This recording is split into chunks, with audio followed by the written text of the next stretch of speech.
Vamos seguir nos destaques internacionais? Vamos só voltar aqui para as Américas. Nicolás Maduro anunciou a criação de uma comissão para reformar a Constituição vigente na Venezuela. O ditador afirma que visa ampliar a democracia e construir um novo Estado. Ao mesmo tempo, convocou as Forças Armadas a não baixar a guarda.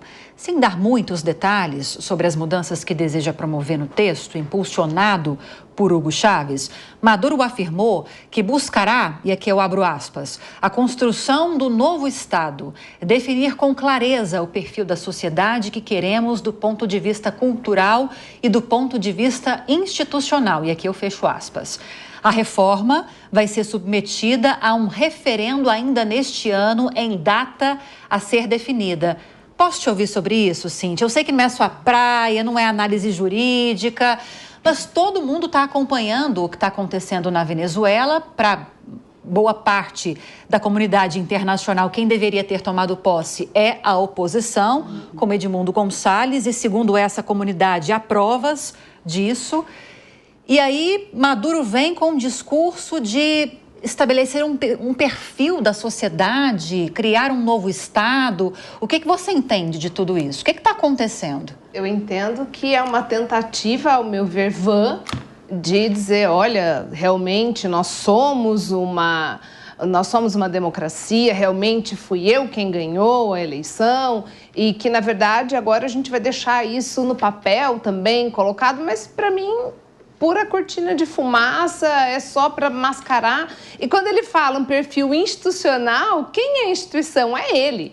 Então, assim, ele é o país, né? O que ele reza é a cartilha do que ele manda e quem não reza não tem nem voz, não tem palavra. Então, como que você vai acreditar que um ditador vai dar surgimento a uma cartilha que tenha clareza, que traga aí uma Constituição democrática? Eu, honestamente, acho só palavra jogada fora. Honestamente, não vejo aplicabilidade nenhuma e, infelizmente, ao meu sentir, o cidadão venezuelano não pode esperar nada disso, porque o risco ainda é de que essa nova Constituição, quando você fala vamos abrir margem para uma outra Constituição, pode vir coisa pior do que tem hoje.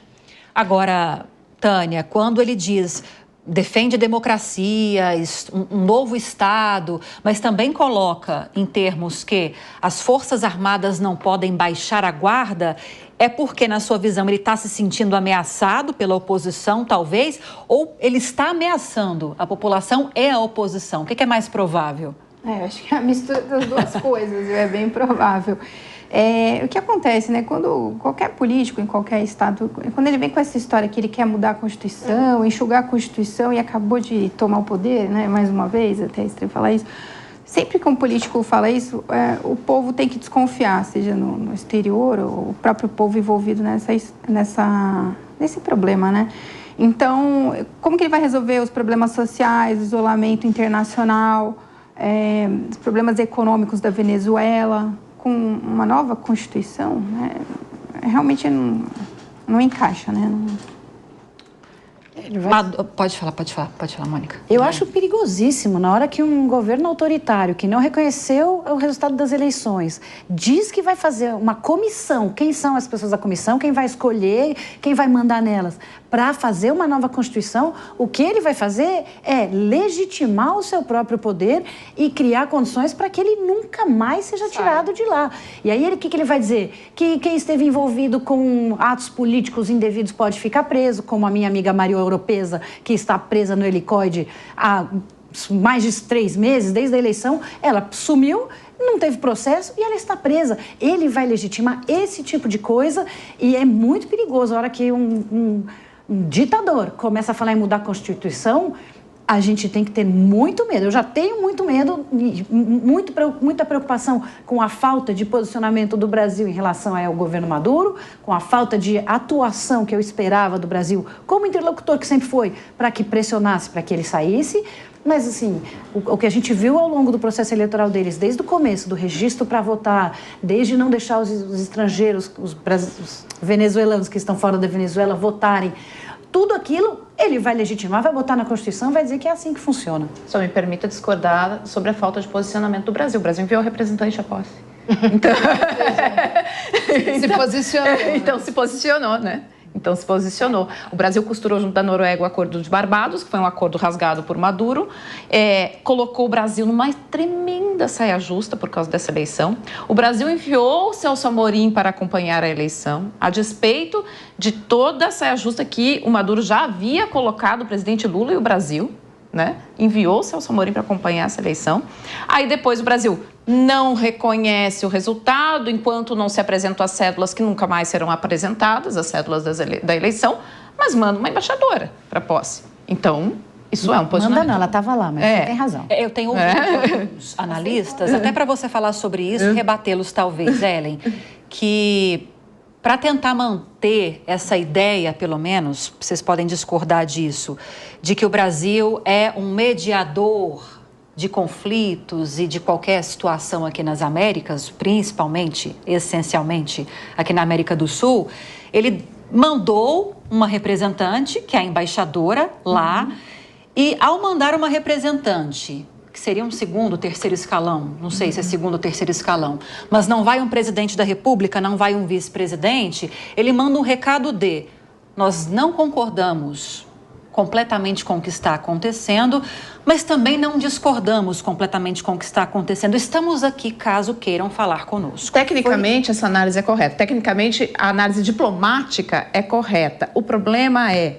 quem acredita nisso, acredita também que o Celso Amorim, tendo ido lá, ia conseguir fazer o Maduro se acalmar e reconhecer o resultado da eleição. E não foi isso que aconteceu. E não foi isso que aconteceu.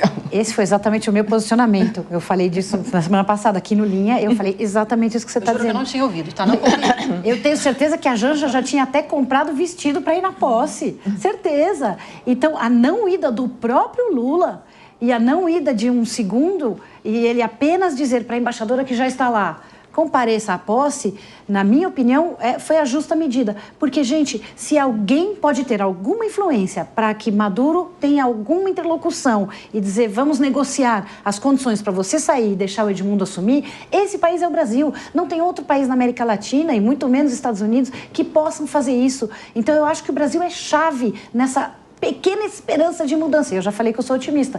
Então, eu entendo que não mandar sequer a embaixadora que já está lá era uma ruptura desnecessária e muito forte e que nos tirava desse lugar. Então... Agora, quando o Maduro fala, Cíntia, de que vai fazer um referendo a respeito dessas mudanças na Constituição, dá para confiar porque as eleições, teoricamente, aconteceram. E, teoricamente, deram vitória a Nicolás Maduro. Tem algum efeito prático de segurança para a população o fato de ser realizado um referendo, na sua opinião? Olha, ao contrário da minha colega de bancada, eu não sou otimista nesse sentido. Entendo que não, porque se é uma eleição contestada, inclusive pela própria população, mesmo sob armas, né, mesmo com riscos, o que você vai esperar? A mesma coisa falar assim, aqui em casa quem manda sou eu, mas eu vou fazer uma votação, quem votar diferente. E se o resultado não sai, eu faço o que sai do jeito que saiu. Então, tem nada, né? Não dá para confiar. Desculpa, mas não. Concorda, Tânia, que a própria população pode se sentir ameaçada a ir contra Maduro nesse referendo?